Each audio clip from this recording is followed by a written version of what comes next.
Hello, everyone. Thanks for joining us today to reconnect with Tony Khan to catch up on all the action leading into Full Gear this Saturday night at the Kia Forum in LA. So just a few quick housekeeping items. In the interest of time and give everyone a chance to participate, we kindly ask that you refrain from asking two-parted questions or three-parted questions. Let's try to keep it to one question per reporter. Also, please try to keep your questions focused on the upcoming shows this week. And as Robin mentioned, please make sure your phone is unmuted. Okay, let's go. Let's turn it over to Tony Khan right now for some opening thoughts, and I'm going to open your lines for questions. Tony. Thank you, Jim. Hey, everybody. I'm so excited about this week. This is one of my favorite weeks in wrestling, one of my favorite weeks in life, Full Gear Week, and it's really special being out here in LA. I don't want to take up too much time. I want as many of you to get a chance to ask a question as possible, and I'll stay as long as I can to get as many questions in as we can. So with that, Jim, please take it away. All right, let's go. Jim Varsalone from the Miami Herald will begin, and we'd like to ask Phil Strum from USA Today's Under the Ring to be ready after Tony and Jim connect. Jim, you're up. Thanks, everybody. With this big event coming up, and it looks like a great card again. Curious, because obviously the big thing with Sting announcing retirement, Ric Flair's going to be there for this one coming up. I'm curious with Darby, because Darby has done awesome. Has there been thoughts already, because Darby's been with Sting for a while now, of, okay, now what are we going to do with Darby? Maybe not specifics, but has there been thoughts yet about that once Sting does retire? That's a great question, Jim. I think it's important to remember Darby was on fire before Sting got here and has continued to stay on fire. I think Sting has been a great mentor to Darby, and the crazy thing is, I think for the crazy world of modern 2023 present-day wrestling, I think Darby has been an awesome person to help Sting get reintroduced after taking a lot of time away. And Darby is a great mind for wrestling, and he's one of our top stars, and I think certainly it's very fitting he'll be alongside Sting for Sting's retirement. Also, I think Darby's got such a bright future many years ahead after Sting retires, but I'm really glad that the two of them have had this great run. It's been nearly 3 years now, and it's been something I've really enjoyed and one of the most special things I've ever been a part of. Thanks, Jim. Thank you very much, Jim. Phil Strum from USA Today's Under the Ring is next. Stephanie Chase from Digital Spy will follow. Phil. Hey, Tony, thanks again for doing this. My question was about Sting's retirement tour, if we can talk about that a little bit. We saw last year what that looked like with Muta in a lot of places. And can you give us a glimpse into your thinking as you begin to plot out what that looks like? And just if you could share what he and his career mean to you and the locker room and the staff as, you know, as a promoter, as a fan, as whatever perspective you want to choose. Thanks. Well, Sting is important to everybody in AEW, and we all have different memories, and that's one of the great things about wrestling. Since it's on 52 weeks a year, every week, year in, year out, for our entire lifetimes, there are all kinds of different ways we associate memories. But I think for many people on this call, I would imagine, and certainly everybody I know in AEW, Sting is somebody that so many of us have been a fan of, but as we've gotten to know him and work with him, he's also the nicest person I've ever known. He's so kind and so genuine. He's selfless, and I'm in awe of him. Sting is somebody that I think we should all aspire to be like. He's really just one of the most positive and warm people I've ever known. And he's also such an incredible legend in the perseverance and staying power of Sting to be in this business and coming up on, realistically, 3 years in AEW that have been just incredible for us. And I hope we've made it a great send-off for him. And, I'm so excited to have Sting here in AEW for the remainder of his time here, and we want to make the most of it. And anytime Sting is in a city, it's really great because it may be their last time to see Sting there. And here in Los Angeles this weekend, I believe this will be Sting's last match in LA, and I think it's very fitting that it would be with such great partners as Darby and Adam Copeland, and taking on one of AEW's greatest stars and the TNT champion, Christian Cage, alongside the Patriarchy, Luchasaurus and Nick Wayne. And for Sting, I expect he will go out in a great blaze of glory. Nobody tries to talk Sting into doing the insane things he does in these matches, and he's always trying to push the limits. And I think it goes to show that he just wants the fans to have a good time, and that's a mindset Sting's brought to wrestling for so many years. And now in 2023, I mean, these past couple of years, I think Sting's been crazier than ever and done some of the wildest stuff he's ever done in wrestling in his 60s. And we just want to make sure we give him a great last run here in AEW. Thanks for asking about it. Thank you, Phil. Stephanie Chase from Digital Spy is next. Mike McGuire from Vista Radio in Canada will follow Stephanie. Stephanie. Hi, Tony. How are you? I am very well, Stephanie. Thank you very much. How are you? I'm great, Tony. Thanks for talking to me today. I know I asked you before a couple of months ago about the female voices backstage in the creative meetings, booking, agenting, and just within the company in general. And we've seen in the past few months like the hiring of Jimmy Jacobs, another male on the creative side. And it's recently been reported that a top female in the company, your legal chief, Mega, has stepped back to focus on the Jags. I know she's not from the wrestling side of it. You've still got Sarah Stock in there, but has there been any increase in female voices backstage, either giving their ideas creatively, taking input, or when it comes to larger company decisions? Well, two of the top executives on the wrestling side who work as coaches and are in my office every week putting ideas together and working with women and men in AEW are Sarah Stock and Madison Rain. And both of them are doing a great job. And we see both of them every week coming in and putting in great ideas. And Madison Rain's been with us for a long time. She was not traveling every week with an injury, but I really enjoy working with her. I thought she did a great job last night. And Sarah Stock has been awesome since she came in. Because she also speaks Spanish, she is able to communicate better than some other people backstage with some of the luchadors who come into AEW. So Sarah Stock has worked with a lot of the great women and men and been involved in some of the best matches on TV recently. And we have a great group of people here, and I think it's a great group of women and men on the staff, and absolutely those are two of my favorites on the wrestling side. Thank you, Stephanie. Mike McGuire from Vista Radio in Canada, you are next. John Orchiola from Screen Rant will follow. Mike. Hey, Tony. Thank you very much for the time today. Always appreciate these media calls, and I love the chance to talk to you here. A question about just your planning going into Full Gear and even shows moving forward from here.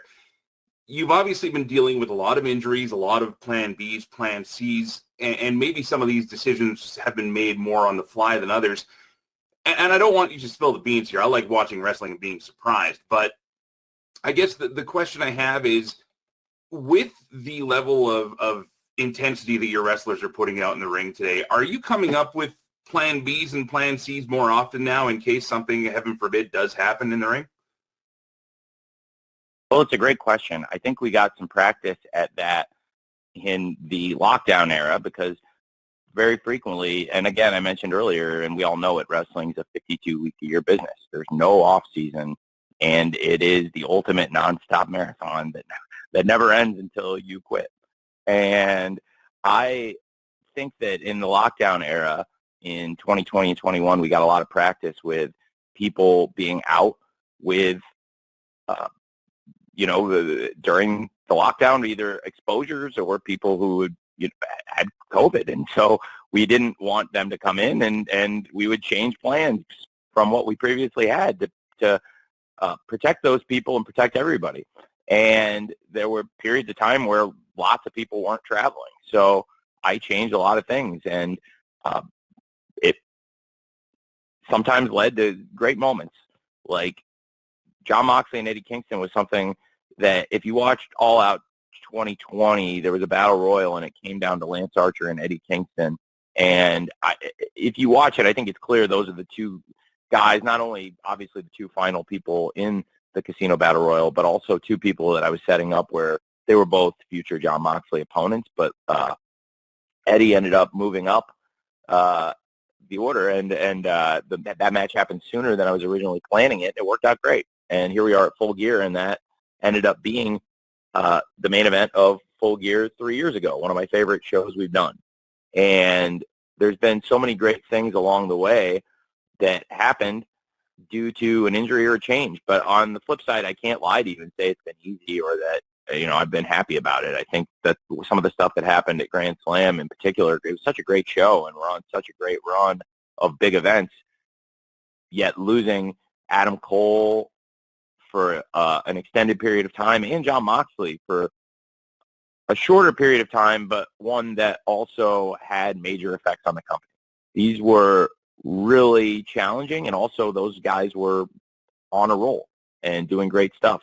John Moxley and Orange Cassidy were on fire, and Adam Cole and MJF had been just crushing it for us. So it really was challenging those in particular, and we've had a lot of stuff come up, but I think it's been great how everyone's pulled together. And what's awesome to me is we've been able to continue this awesome streak of pay-per-views. I've said it over and over because I believe it's true.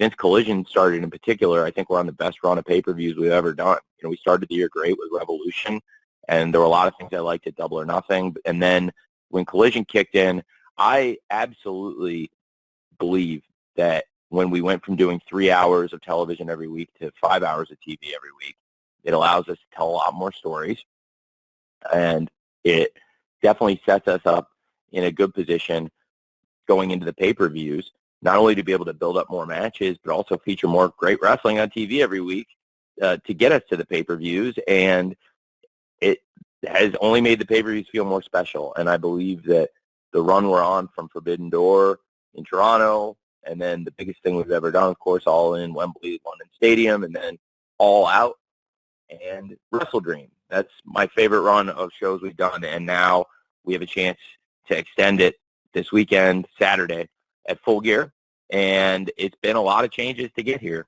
and that isn't dissimilar from Full Gear 2020 in some ways, where there were changes along the way, and that ended up being one of my favorite shows we ever did, and I hope we can continue this great run we're on this Saturday at Full Gear. Thanks very much for asking. Thanks, Mike. John Orchiola from Screen Rant, you are next. Dominic D'Angelo from Ad Free Shows will follow. John?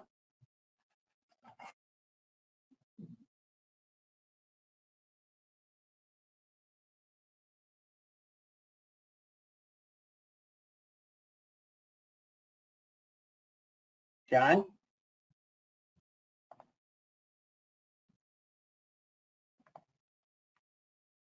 Well, how about we go to Dominic D'Angelo from Ad Free Shows, and then we'll try John after Dominic. Dominic, are you ready to go? Yeah. Hey, Tony, can you hear me okay? Yep, I hear you great. Okay, awesome. Hey, wanted to kind of get your insight a little bit on the growth and evolution of MJF. AEW's kind of had some sound ambassadors throughout the year from a wrestling perspective. I'd say like Cody Rhodes was a big one starting off, then he left, and you even had CM Punk, but then other talents, Bryan Danielson. Would you consider MJF a big ambassador for you guys as a company, and where do you see his growth growing moving forward as his contract is set to expire in 2024?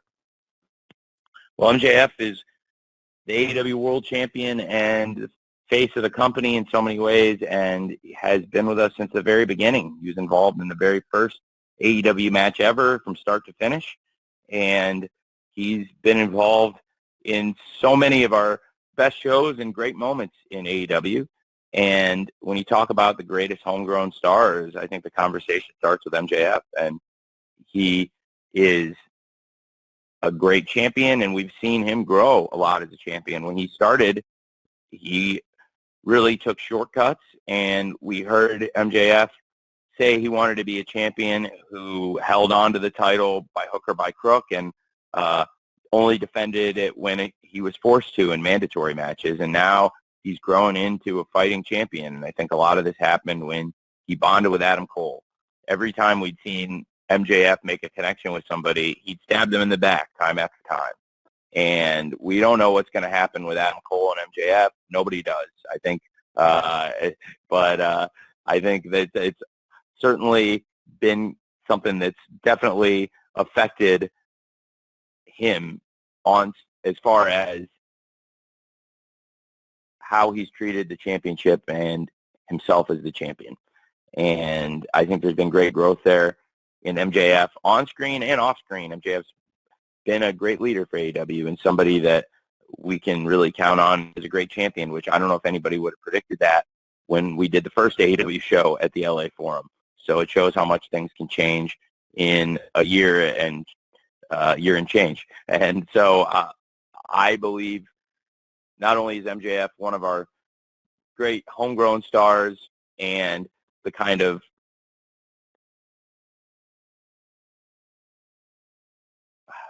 prodigious and the kind of indelible wrestling talent that we want here. And I think that somebody people will talk about for a long time. And as long as he's been here, we've loved having him in AEW. And certainly, I think he's grown into becoming a great champion too. Thanks for asking. Thank you, Nick. Thank you, Dominic. John Orchiola, are you happy to be with us? Hi. No, he can't. We can't get his mic Okay. working, but he sent me his question. Well, why don't you put that into a chat, Robin? Okay. And let's go to Bill Pritchard from WrestleZone. Will come next. And after that, I've got a write-in from Ayman Jahali from LA Excites. Bill, you're up. Hey, Tony, how are you? Doing great. Thanks for asking. So, Bryan Danielson was just pulled from WrestleCade coming up, and the reasoning was unforeseen circumstances. But he's advertised for next week's AEW shows. So I was wondering if you could speak to the reason why he was pulled from that. I'm not sure, Brian. It's interesting. I don't want to speak for him on that, but I know Brian always puts the wrestling as a priority. There's also the issue of we're waiting for Brian to get final clearance to fly. He was able to come to Collision in Oakland this past weekend because it was a drive that he was able to make, but he's not able to fly. He can ride in a car. So Pittsburgh is a long way from where he lives, and also WrestleCade, I believe, is a long way from where he lives. So there's a couple of things still at play there, but I would let him speak to that. But I'm not too familiar with that event, so I can't say. Thanks. Thank you, Bill. I've got a write-in here from Ayman Jalali from LA Excites. And here's his question, Tony. Given how anticipated the Hangman Swerve match is, perhaps more so than any other match on the Full Gear card, please talk about why you think their storyline has resonated so much with the fans. Well, they're two of the top stars. Swerve and Hangman are on fire, each of them right now, and I think they've had a great chemistry. They wanted to fight each other from the beginning, and what we've seen, the way it's played out, it's been a great rivalry.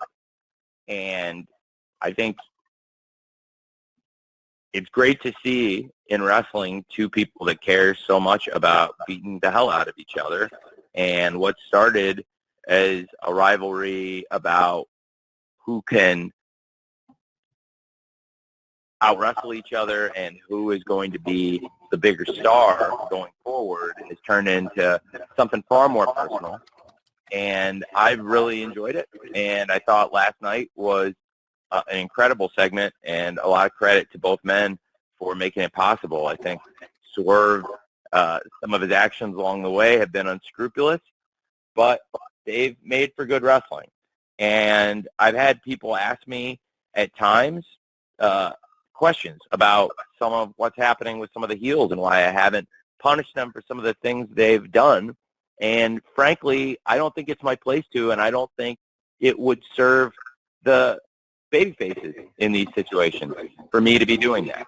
And it's come up also in the World Championship, and I could address that in another time, but in this situation with Swerve and Hangman, there's been some stuff that's happened outside of the ring, and it's really not my place. It would be the place of the authorities, perhaps, but for me, it's pro wrestling, and I would want them to settle it in the ring. And that goes hand in hand with last night. We are so close to one of the biggest events in wrestling. We're so close to one of my favorite nights.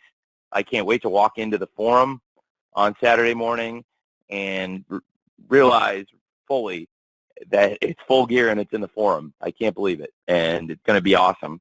And this is one of the reasons. I'm so excited for the Swerve Hangman Texas Death Match. And we're bringing the Texas Death Match to Hollywood. I think that's awesome. And these are the two guys you'd want to have in it. And as for should I have suspended Swerve or, punished Swerve for the home invasion, absolutely not. I think that's the place for the legal authorities to do stuff like that. And in this case, I want them to settle it in the ring. And it's helped make what you just said in your great question a lot of interest in one of the most anticipated wrestling matches of the year, which is Hangman Page versus Swerve Strickland in the Texas Death Match this Saturday at AEW Full Gear in Los Angeles. And I can't think of a better way for them to deal with their issues than in the ring. And that's why last night, when we're so close to the pay-per-view, I had said these two cannot touch each other. And if either of them attacks the other, they attack each other, the match is off, and both of them are banned for the rest of the year, which nobody wants. And certainly neither of them and their families and their businesses, they don't want that.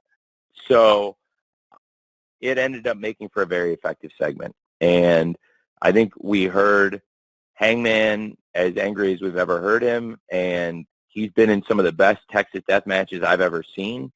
And Swerve's on this incredible run. We saw Swerve had Hangman's number at Wrestle Dream in Swerve's hometown, Seattle. And I can't wait to see what happens this Saturday at AEW Full Gear. Thanks. Thank you very much, Iman. We're going to go now to Jaime Falcon from the Los Angeles Times.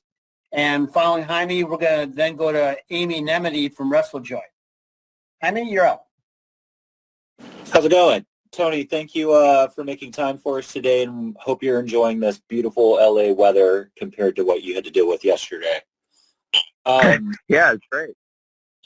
Just want to hit you with a quick question. Los Angeles is a minority-majority area that's long been a place where diverse performers have thrived, going back to the large Lucha Libre pay-per-views of the 90s. Have you taken any inspiration from those previous shows and how you approach the market that's been geared towards supporting AEW?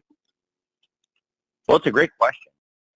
And certainly the market has shown great support for the Lucha Libre stars. And we've been trying to integrate more great Lucha Libre into the AEW programs week in, week out. And it's paid great dividends, and I'm excited about it. And it's great having so many of the top Lucha stars in the world competing in AEW.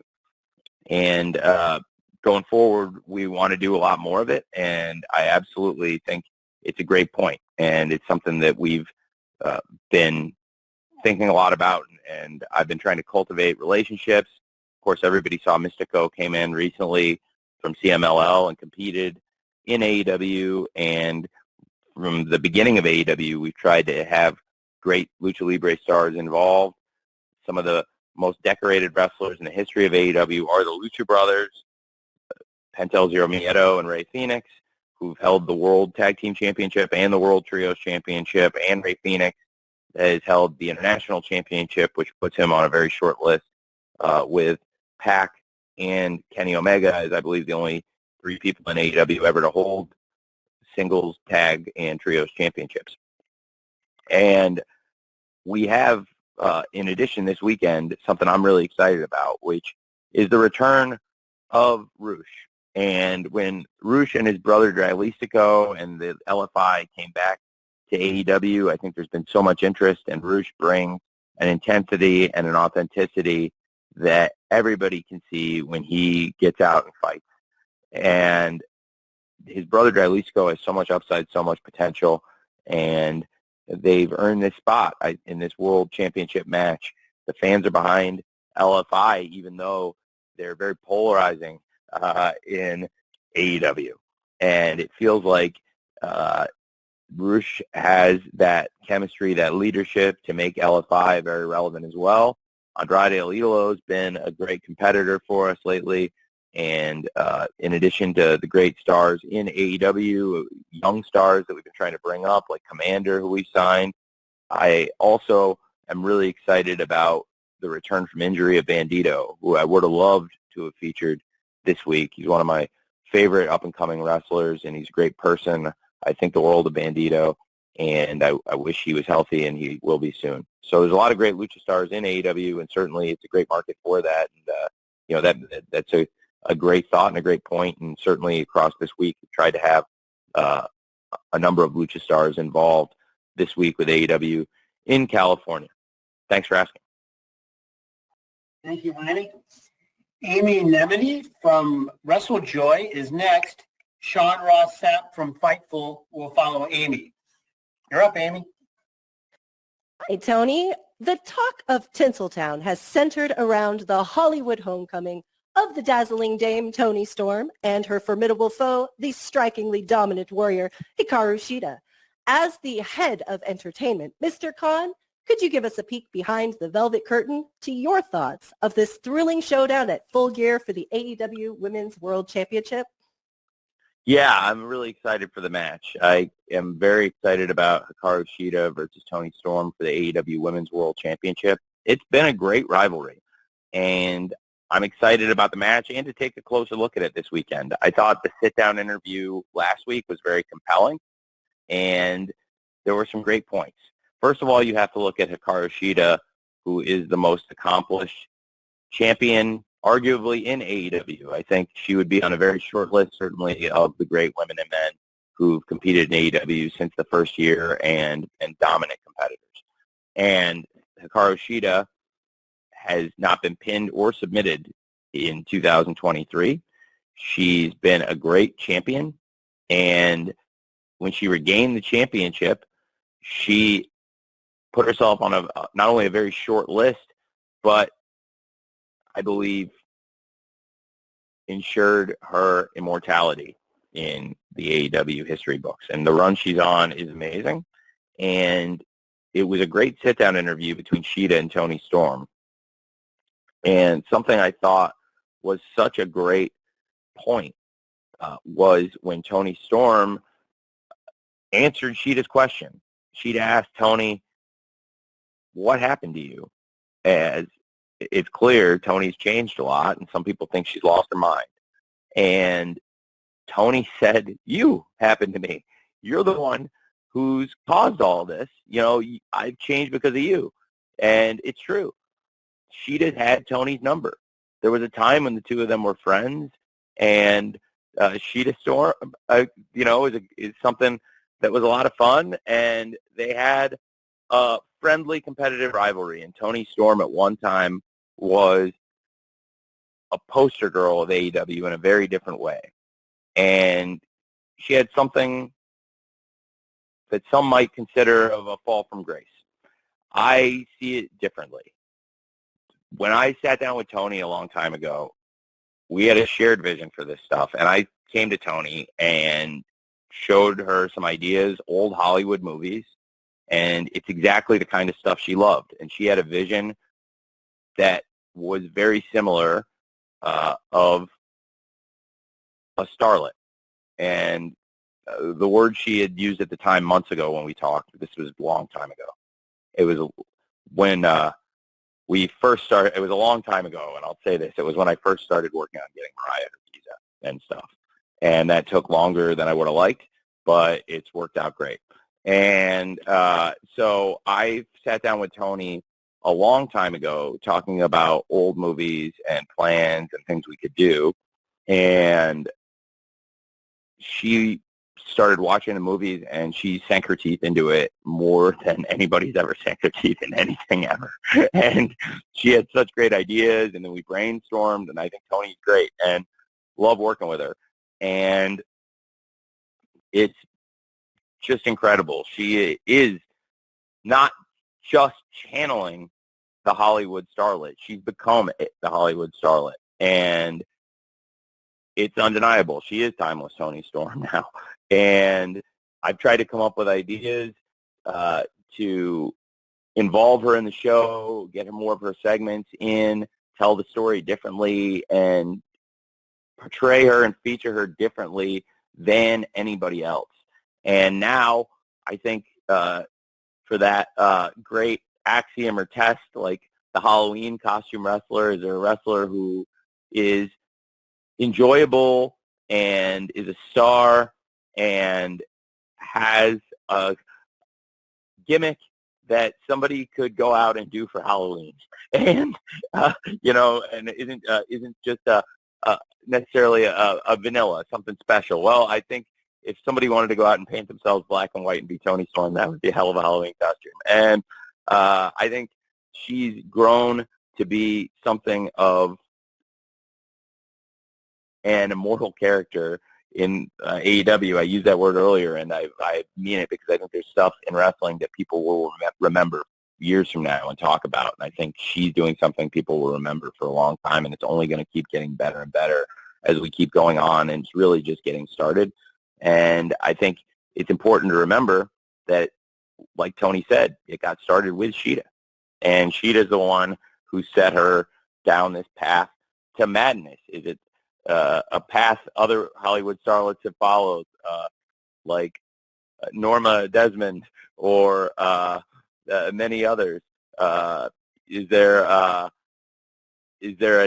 some Margot Channing self-absorbedness in there? Is there well, frankly, I'll save some surprises and not say much more about it, but I am excited about what's happening with Timeless Toni Storm and Hikaru Shida. I think they're two of the best stars in AEW, and I'm so excited about the match and what Hikaru Shida is doing as the world champion now for the third time, and about Toni Storm's Hollywood Homecoming this Saturday. Thank you. Thank you, Amy.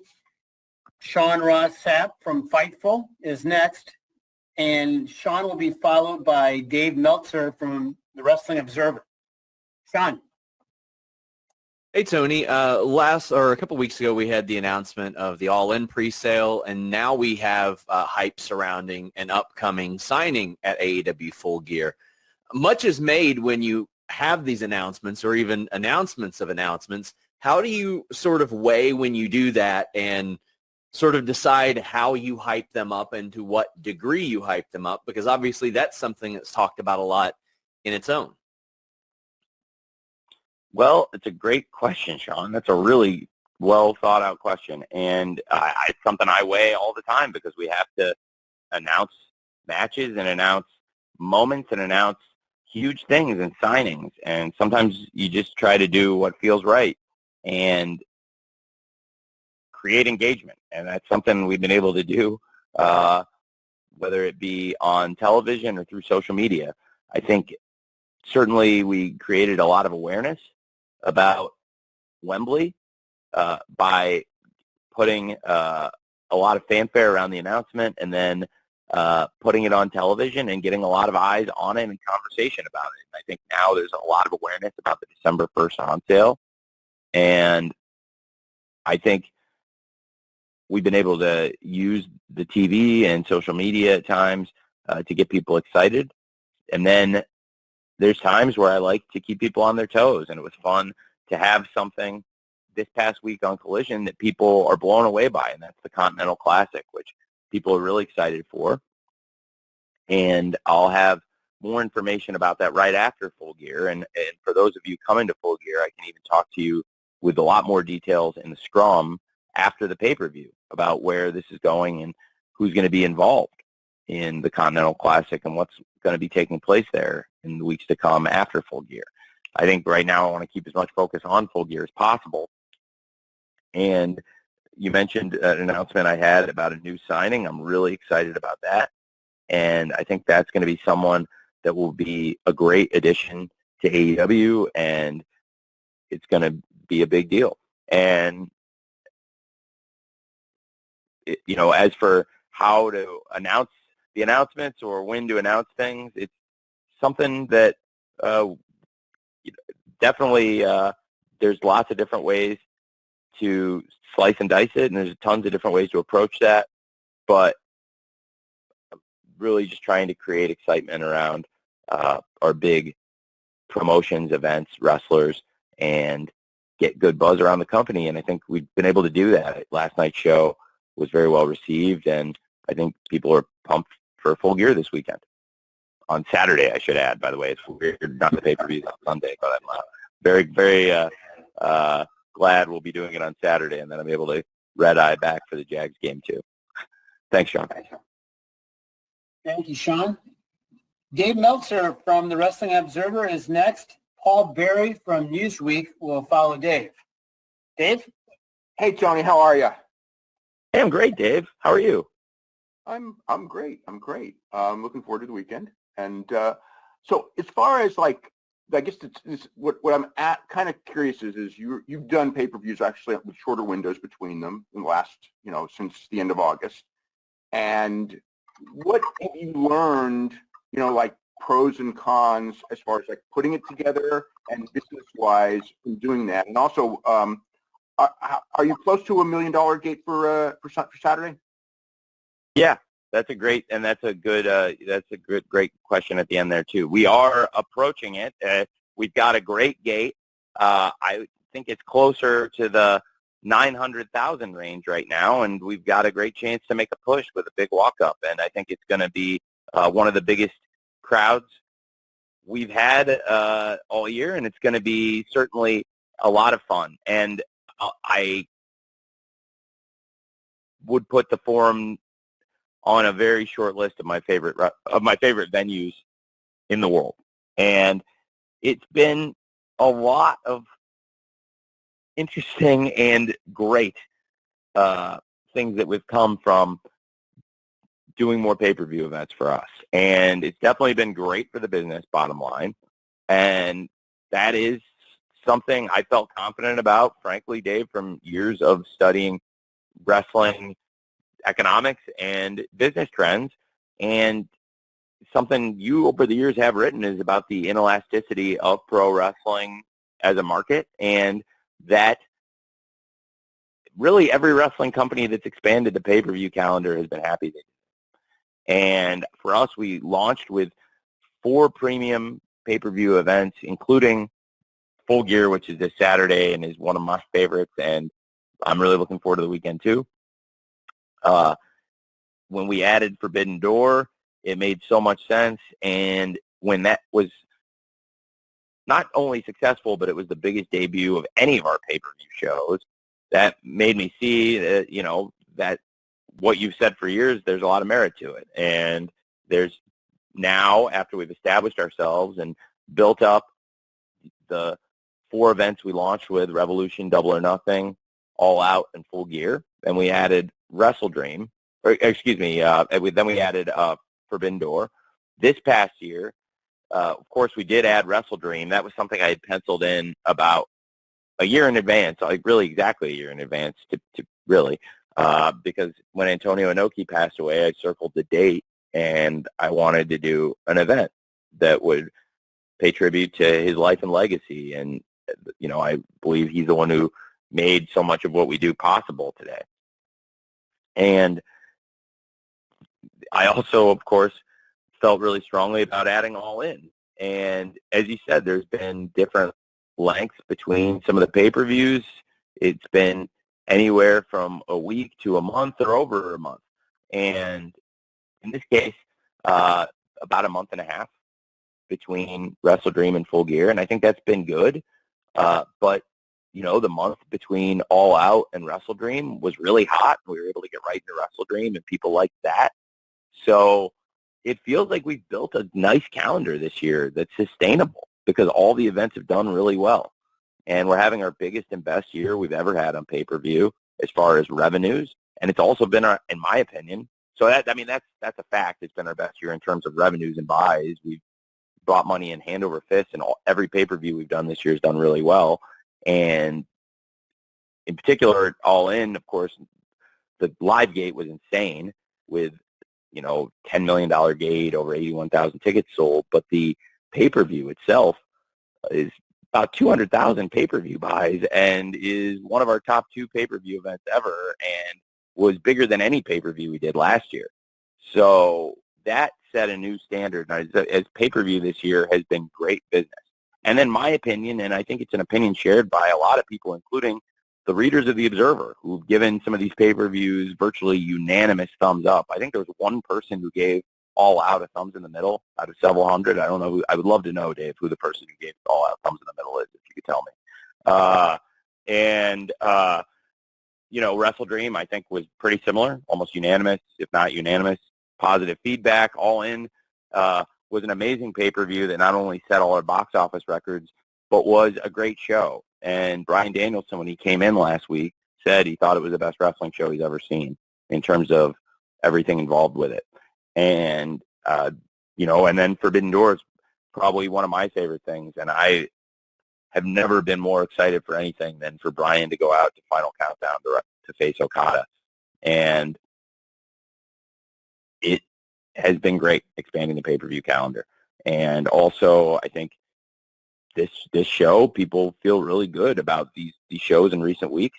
Dynamite was well received this week, and I think really for me, I love the card up and down. So it feels like adding more pay-per-views has been a good thing. And then we haven't talked about World End, which is the other new event we're adding, that so far everything indicates it's a really strong positive. The ticket sales are off to a great start, and I have every reason to believe, based on the data from this year, that pay-per-view will do very well, hopefully.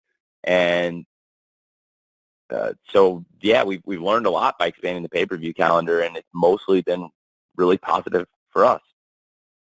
Thanks. Thanks, Dave. Thank you, Dave.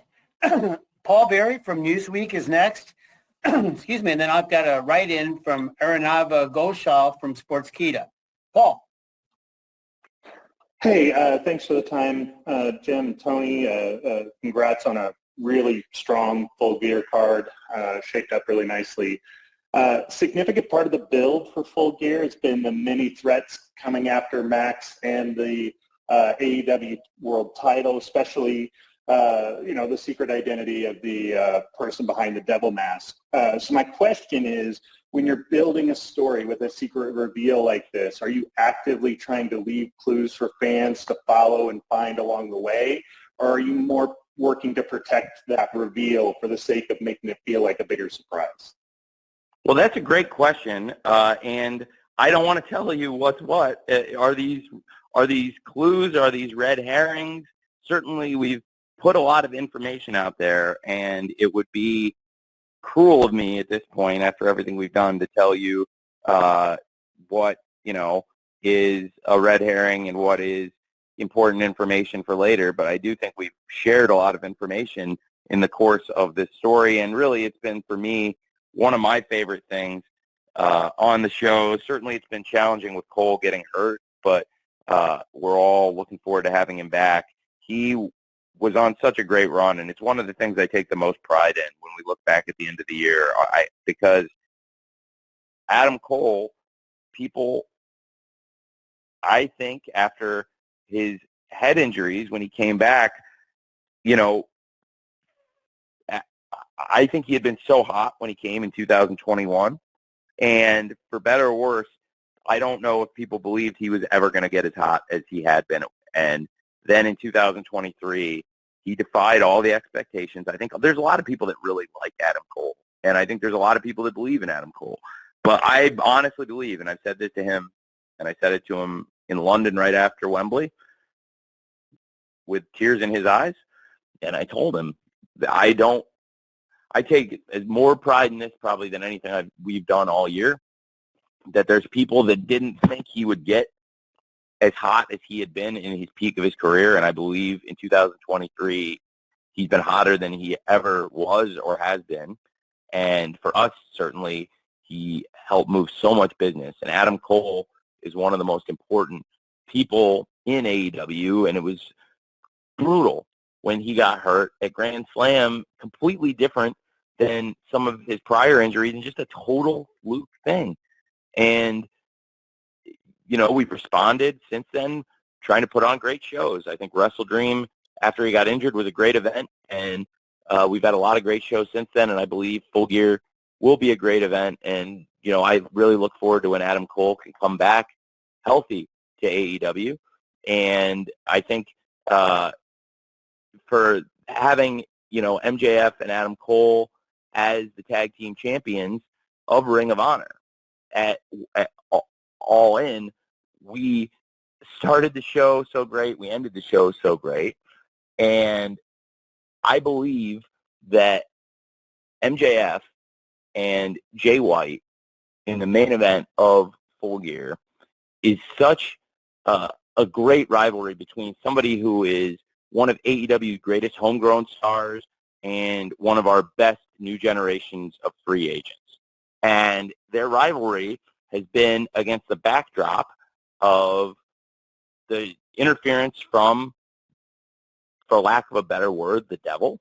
And as to the identity of the devil and what's been established along the way, I think it's something to keep an eye on. But we've seen a lot of people get involved along the way. Adam Cole, from a distance, has maintained his relationship with MJF, and we've seen Roderick Strong and the Kingdom are paying close attention to all of this. And now Samoa Joe is looming large, and Samoa Joe has made it known that he's here to help solve this problem for a price.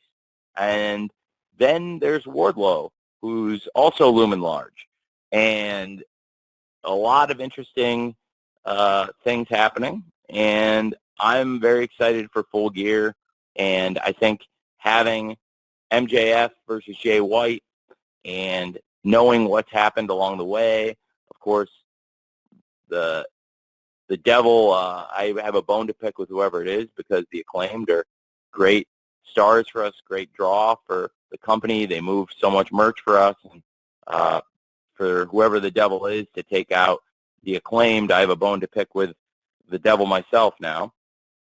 And I think it's going to be excellent when MJF and Jay White lock up. And as for all the other people who've become entangled in this situation, Samoa Joe, Wardlow, Adam Cole, Roderick Strong, the Kingdom, potentially others along the way, it's definitely something to keep an eye on, and it's created a lot of intrigue in AEW. Thanks for asking. Thank you very much, Paul. Here's a write-in I've got from Arnava Ghoshal from Sportskeeda, and then Hector Diaz from the Los Angeles Times will follow. Here's the question, Tony. Full Gear will feature Adam Copeland's first AEW pay-per-view match. What are your thoughts on working with the veteran and his excitement for the upcoming match? I really have enjoyed working with Adam Copeland. He's got a great mind for wrestling, and it's very fitting that he's teaming with Sting and Darby Allin. And in particular, Sting and Adam Copeland have a lot of similarities. They're both so positive. They walk in and they both are imposing figures, yet they are very kind-hearted, and they could be big, intimidating guys if you didn't know them. And yet when you get to know Adam Copeland, it's similar to what I said about Sting before, where Adam has such a good heart. He's a great family man and has great values, and I think he's a really honest person in all my dealings with him, and certainly somebody that has a lot of respect in our locker room and from fans around the world, and a huge following. And Adam Copeland, when he came into AEW, I think he was in denial.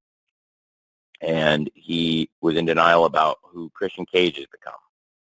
Christian Cage, the patriarch, is a different person in AEW than he had been anywhere else in his career. He's a much darker figure.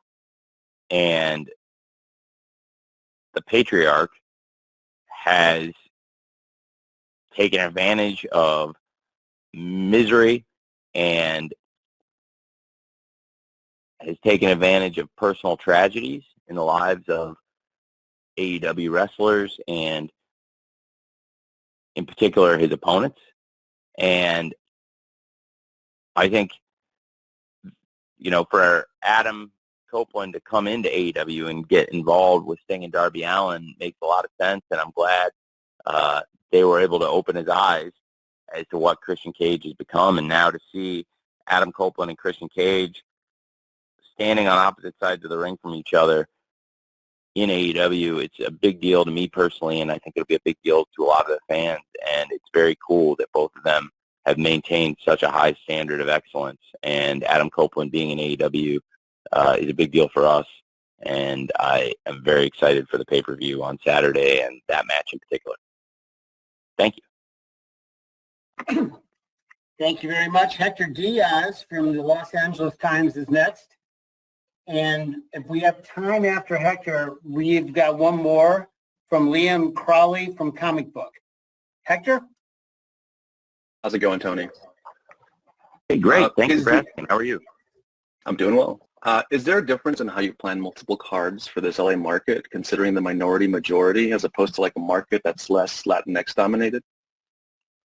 That's a great question. Well, for the pay-per-view audience, you've got very the ultimate wide net you're casting, and people watching all over the world. And in Los Angeles, it's a great market for all kinds of fans, and it's just a great city. I love LA, and I think, as I mentioned earlier, it's a city with a great history for lucha libre and pro wrestling in general. And AEW's had a lot of success here. It's been one of our best markets. We debuted in Los Angeles finally at the Forum here in 2022 and had a great first ever event. And we saw the kind of energy the Forum can bring. And every show we've done there so far, 2 for 2, it has been great. Now I think we're about to go 3 for 3 with a big Full Gear pay-per-view. Of course, we have run Dynamite there last year and this year, and they're two of my personal favorite Dynamite shows. And the crowd brings so much energy, and definitely there's a great Latin fan base in LA, and Lucha Libre has had a good amount of success there. And so we've had some involvement from luchadors on Dynamite and, of course, on plan for Full Gear, and we'll see more of that tomorrow on Collision and Rampage, I think it'd be fair to say, and very excited for that. Of course, we've announced Roosh versus Dax Harwood, which is a great match for tomorrow at the Forum, and a lot more to come for the big 3-hour block of live Collision and Rampage, followed by the countdown to Full Gear. So a big 3.5-hour block, something we haven't had before like this on TNT, and is a great show of support from our awesome partners at Warner Brothers Discovery to give us 3.5 hours tomorrow night for a Friday night block on TNT. And hopefully we can take advantage of being in this great market. Thanks for asking. Thank you, Hector. So our final question of the day, Tony, comes to us from Liam Crowley from Comic Book. Liam? Hey, Tony, thanks for taking the time today. Going to be really annoying with this final question, as I'm sure anyone who's on social knows what I'm about to ask. But Adam Copeland, you mentioned him earlier. He's got a big film project coming out very soon. Percy Jackson and the Olympians coming out December 20th. 2 days after that, your world champion MJF stars in the Iron Claw, the A24 movie. I know neither of those projects are under the Warner Brothers Discovery banner, but do you have any ambitions to do some kind of cross promotion with both of them, considering that these are two of the first times talent from your roster is crossing over into Hollywood? I can't speak to Adam's project, which is really exciting, and I know a lot of people are talking about. I got on the flight in, I got stopped to talk about it, and I think that's awesome, and it's great for AEW. With Max's project, the Iron Claw, yes, I do think there is. I do think there's a great opportunity for us to promote the Iron Claw, and I'm optimistic that we can. And it's very cool that we'll also be going to Dallas along the way, which is pretty neat and means a lot to me. And that is something we do every December, and great timing with the release of the Iron Claw. Thank you, Liam. Tony, any parting thoughts? Any final comments? Yes, thanks, Jim. Yes, I will give my Rod Serling at the end of the Twilight Zone soliloquy now. This is going to be a great weekend, and all of you, I really appreciate you participating in this. I'm sorry if there's anybody that we didn't get a chance to speak with. Hopefully, some of you will be coming to the live pay-per-view, and if you're on the West Coast, hopefully I'll see you at the forum, and look forward to having you all at the event, and I'll try and stay and answer as many questions as I can, and it'll be as much as I can do before I get on the red-eye flight back to Jacksonville for the Jags game, and we're going to make it count this time in Los Angeles. I think it's going to be a really special Full Gear weekend. I really appreciate all of you. I don't think it would be possible for AEW to exist or to have sustained this kind of success for years now without all of you and the great coverage each of you provides. And each time I talk to all of you, I really appreciate your contributions. It's great to hear so many of your voices. And if you're not joining us in person at the forum for Full Gear on Saturday this weekend, hopefully see some of you who are on the East Coast at World's End at the end of the year if you're available around the holidays in December 30th. And again, I just wanted to say how grateful and thankful I am to all of you, and hopefully you'll all be able to check out AEW Full Gear on Saturday, and I hope you all have a great weekend. Thank you very much. Thank you, Tony, and thank you to everyone. We are now at the end of our time. As we always do, we will be distributing an audio recording to all attendees shortly. Until then, on behalf of Tony Khan and everyone at AEW, please know we do look forward to seeing you at AEW Collision and AEW Rampage tomorrow night, and for Full Gear on Saturday night. And if you can't make it, we know you'll be watching, and we do appreciate it, as Tony just mentioned. To everyone, best wishes for a wonderful Thanksgiving next week and a spectacular holiday week or month ahead. And we'll see you this weekend. Thank you.